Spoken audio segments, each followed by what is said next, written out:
Olá, novamente, eu sou a professora Fernanda Carini e agora nós vamos dar continuidade às nossas videoaulas sobre biotecnologia para a produção de pães. Até agora nós vimos o histórico da produção de pães desde a antiguidade, no Egito, na Roma, na época mais contemporânea, no século XX, as modernidades da produção de pães. Depois nós vimos também quais que são os ingredientes essenciais para a produção dos pães, só relembrando: farinha, água, sal e levedura. E agora nós vamos falar sobre os ingredientes que não são essenciais, que são enriquecedores, que são adicionados lá para garantir uma qualidade melhor, para dar um saborzinho extra para os nossos pães. Vamos estudar um pouquinho sobre alguns dos ingredientes essenciais para a produção dos pães? O primeiro ingrediente que nós vamos estudar é o açúcar. O açúcar, só frisando, não vai ser uma matéria-prima essencial aqui. Ele vai ser um ingrediente enriquecedor. É possível produzirmos o pão apenas com os ingredientes citados anteriormente, mas o açúcar vai ajudar a melhorar essa produção. O açúcar mais comum que é adicionado aos alimentos é a sacarose, é o açúcar que a gente geralmente compra no mercado. E a sacarose ela vai facilitar a adaptação das leveduras ao processo fermentativo, ao processo de fermentação, porque a sacarose é um açúcar fermentescível, ou seja, as leveduras vão conseguir utilizá-lo com mais facilidade como fonte de carbono e energia. Desta forma, a adição do açúcar ela vai acelerar a fermentação. Um ponto interessante também é que o açúcar é um saborizante, ou seja, ele vai conferir um sabor característico de alguns tipos de pães. E ele vai ajudar também a auxiliar na textura, retendo a umidade e inibindo o desenvolvimento do glúten, porque o glúten ele tem que ser formado na proporção certa. Então, para que a massa nem fique tão densa, tão consistente e também nem tão elástica, para que ela fique no ponto essencial. E, além disso, o açúcar vai ajudar a prolongar a gelatinização e também vai ajudar na coloração da casca, uma reação química bem interessante que a gente vai comentar agora. Então, durante a cocção, ocorrerão duas etapas. A primeira é que o amido da farinha vai absorver líquido até endurecer. Isso não é bom. E a segunda é que o açúcar vai competir com o líquido presente na massa. Então, a adição do açúcar ela vai ajudar a manter o pão fofinho, mantendo a viscosidade e aumentando o tempo de cocção. No caso dos produtos de panificação que utilizam fermentos químicos, o aumento do tempo de cocção, do tempo em que o bolo, por exemplo, vai ficar no forno sem queimar, vai ajudar também a aumentar a propriedade expansora do fermento químico, ou seja, o pão vai ficar maior e mais fofinho. Durante a cocção também vai acontecer essa reação, a reação de Maillard, que é a responsável pela cor da casquinha do nosso pão. Essa reação acontece pela interação entre os aminoácidos e o açúcar em alta temperatura, a condição da nossa massa lá dentro do forno. Ela vai produzir um sabor de tostado, de biscoito, e a cor vai ficar mais caramelada. E quanto maior a concentração de açúcar, maior vai ser a nossa reação de Maillard. Aqui vocês podem ver na imagem um pão sem a adição de açúcar, um outro com 2%, outro com 5% e outro com 10%. E esses pães eles foram tratados sobre a mesma condição. A cor da crosta mudou muito, não é mesmo?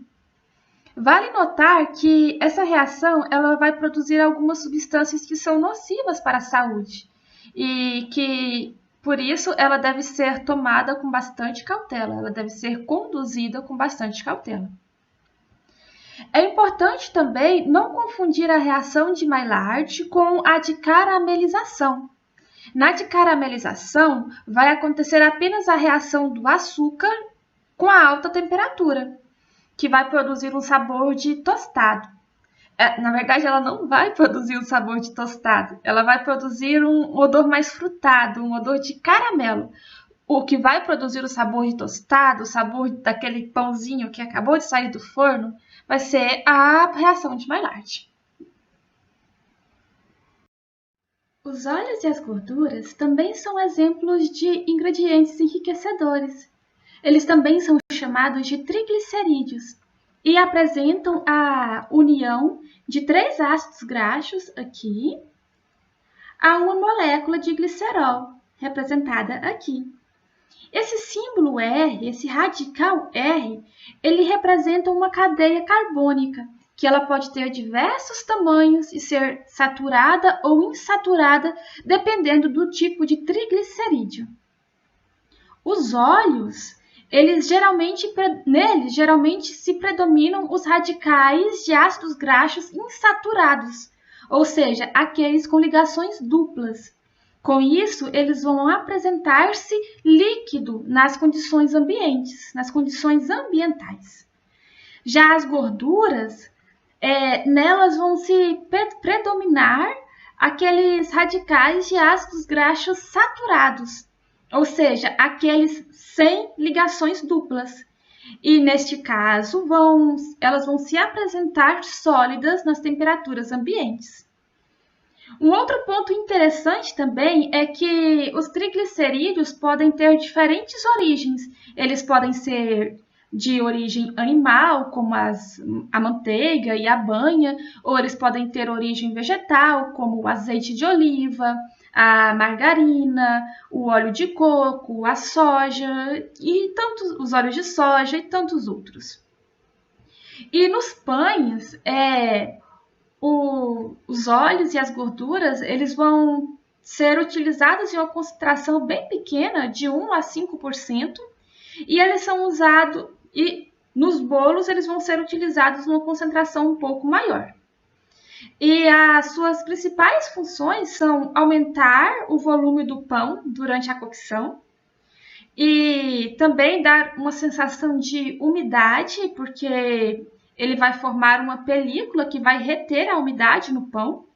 Além disso, ele vai auxiliar a retardar o envelhecimento do pão, porque mantendo a umidade da massa e também, dessa forma, vai aumentar o tempo de prateleira. Então, eles têm um papel bem importante nessa etapa de panificação. Além disso, os óleos e as gorduras, eles podem dar uma maior maciez para a nossa massa, diminuindo as cadeias de glúten e fazendo com que a massa fique menos pegajosa. Assim como o açúcar, eles também vão atuar no sabor, na cor e na textura. Os óleos e as gorduras, eles vão estar presentes integralmente, na verdade, no produto final, de alguns pães que são chamados de pães gordurosos, como os muffins. Sendo que, se diminuir a concentração de gordura nesses pães, pode comprometer seriamente a maciez do produto, deixando ele bem duro, bem intragável mesmo. Então, é necessário uma grande concentração de gordura nestes pães, que são também chamados de pães gordurosos. E vale a pena dar uma olhada no artigo que eu disponibilizei no Moodle para vocês, para que vocês compreendam mais sobre a função de cada ingrediente do pão. Aí vocês vão entender qual que é realmente a função de cada um desses ingredientes enriquecedores, que são importantes, mas não são tão necessários assim. Um outro ingrediente enriquecedor muito interessante são os ovos. Os ovos, eles são uma importante fonte proteica. Eles vão possuir todos os aminoácidos essenciais em uma quantidade superior ao exigido na dieta diária. Então, é uma fonte proteica muito interessante, muito importante. Além disso, eles vão ser fontes de ácidos graxos insaturados, ácidos graxos saturados, de vitaminas, de minerais. E um ácido graxo muito importante que está presente no ovo é o ômega 3. O ovo, ele geralmente é adicionado devido às suas propriedades funcionais. Ele vai aumentar o valor nutritivo do produto e, além disso, em contrapartida também, vai melhorar a cor, o sabor e a textura do produto. Os ovos eles são muito utilizados para a produção de massa gorda doce. Na verdade, vai se utilizar para a produção dessa massa, vai se utilizar muito ovo e muito açúcar. Só que na hora da cocção dessas massas gordas doces, nós temos que tomar muito cuidado e manter a temperatura mais baixa. Vocês conseguem imaginar por que nós temos que manter a temperatura mais baixa para a cocção de massas gordas doces em que se utiliza uma grande quantidade de ovos e uma grande quantidade de açúcar?